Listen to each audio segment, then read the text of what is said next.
Video Game Cadet here, and I've got another exciting pickup video because it's episode 6 in my series about building a video game collection from near nothingness. So stay tuned and let's check out what I found this week. You crazy mother...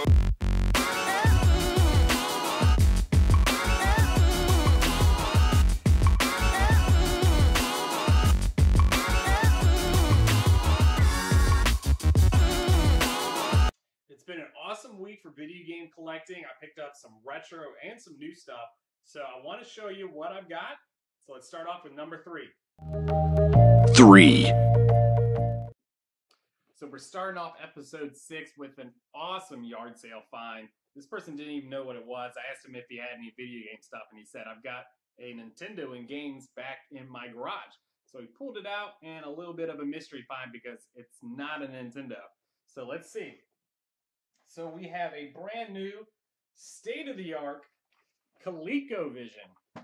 Actually, it's from 1981, but it's an awesome gaming system. It was a rival to the Atari and Intellivision. Maybe the least successful, but probably the coolest in my mind. And one of the reasons why it was so awesome was because here is the expansion model for the Colecovision that plugs into the original system and allows it to play every Atari 2600 game. So sometimes when you can't beat them, you got to join them. So they launched with about a few games, but they ended up having about 50 games for the Colecovision. But when you add in every Atari 2600 game, you have quite a collection to be able to provide for your consumers. The game also came with Venture for the Coleco. We have Cosmic Adventure. It's kind of an interesting one I haven't heard of. We have Turbo, made by Sega. And that was before they came out with the Master System. We have Mousetrap. A kind of, it works, but it's in just rough condition. We have Cubert. And another one that's a little roughed up, which is Popeye. We have Super Action Baseball. And lastly, we have Coleco's version of Donkey Kong. And the system also came with one of the original controllers. This is, it's kind of interesting before Nintendo got into the game and started making controllers, but it's definitely an interesting find, and Coleco probably did it better than the Atari 2600. Now, these are really interesting. And these are controllers specifically designed for one of the games I found, which is Super Action Baseball. So you hold this in your left hand, and this is definitely before its time, and definitely a cool controller. So I'm excited to add that. And it also came with a bunch of the game manuals and the Coleco console manual. And here's something for the Super Action Baseball. So you would actually put in the results of each inning, like how many strikes, how many home runs, because the console was not capable of keeping all that information within the game. So you do it on paper. So as you can see, it's a pretty big find. I think I pulled it in for about $40 or $50. An awesome find to add to my gaming collection. One of those pre-1983 video game consoles before the crash. And so I think it's awesome. 2.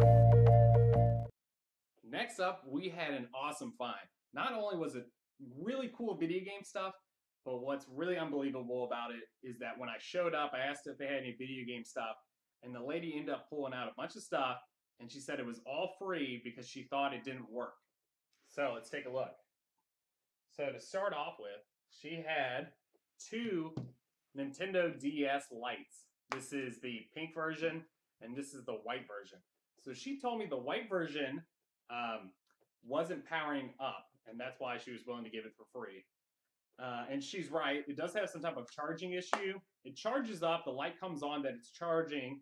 However, it will never boot up. So I'm guessing it's a problem with the battery.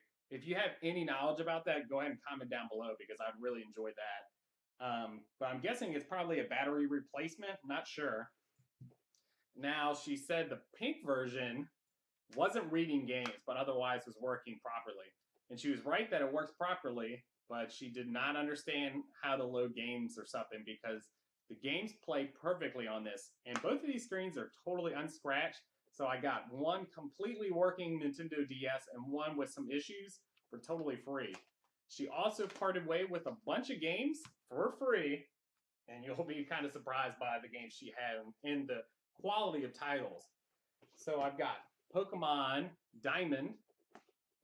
That's one of my favorite Pokemon for the DS versions.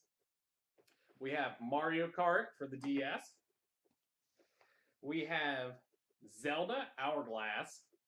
Yeah, Phantom Hourglass. I haven't played this one yet, so I'm excited. I'm a big Zelda fan. You can see it on my posters up on the Video Game Cadet area. So I'm excited about trying this one out. And we have Pokemon Mystery Dungeon Blue Rescue Team. I haven't played this one yet either. I understand they're not quality titles as compared to the mainline Pokemon versions, but I've heard some good things about it, so I'll definitely be trying it out. And all of these games came complete with the game and the manual, everything you need for this to be a complete version. So it's definitely a awesome find. You cannot argue with free. So I've got a working Nintendo DS and 4 awesome quality games over here, and one other Nintendo DS that I'll probably be able to get working okay. So I think it's an awesome find. Definitely a steal for $0. I would have paid some money for it, but she was kind of insistent that I take it for free, so I'm totally okay with that. 1. Okay, so we are on the last video game pickups for this week in episode 6. So to start off with, I picked up an N64 version of Perfect Dark. This is an awesome shooting game. It's on the level of 007 GoldenEye, not nearly as popular, but if you go back and play this, it has awesome gameplay and tons of value in it. I think I picked that up for about $3, so well worth it for that game. And if you have been a follower of my series about building a video game collection from near nothingness, you'll know that I found the box and manual for Battle Cars and Inspector Gadget for the Super Nintendo. So I went ahead and via eBay, I did complete that. So I have Battle Cars complete for the SNES. And I also completed Inspector Gadget for the Super Nintendo. You can find the games alone on eBay for maybe $5 to $8. And then once you have them complete in box, they're worth probably $20, $30. So it's a worthwhile investment whenever you have an opportunity like that. So that concludes everything for this week. Thanks for tuning in. There you have all my video game, console, and accessory pickups from this last week. But next Tuesday, I'll be rolling out episode 7 in my series. So don't forget to come back to that. And in the meantime, you can check out all my other pickup videos and other content back on my channel. If you could, mention this to your friend, and don't forget to subscribe to the channel. Comment down below to let me know what your favorite pickups were and what you thought of the episode. Until next time, Video Game Cadet reporting out.